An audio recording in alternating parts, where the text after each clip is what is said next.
تعال اسمع معايا الاعلان ده كده. ايه ده؟ انت ايه اللي جابك هنا؟ يا عم جاي اجيب فشار. يا عم انجز. كنت جاي اعمل ايه يعني؟ داخل سينما. ولاد رزق؟ الحق القاضية بقى. علشان ايه ده؟ يتخاف مننا. وانا اللي فاكره عازمني لوحدي؟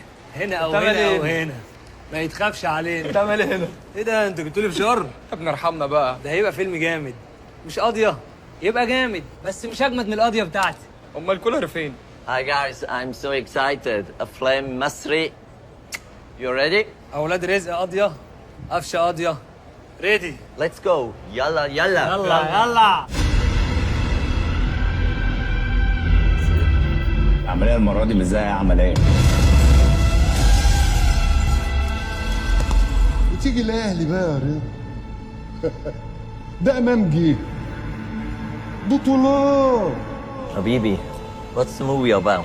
براذرز لايك اس. عارفين إن العملية دي كبيرة علينا، بس لو كانت عدت كان بقت القاضية. قاضية 40 متر لايك مي. العنوان بتاع الاعلان ده بيقول اوعى كحيان تنسى اصلك، ده قفشه جه حط القضيه ورقص لك. سلام.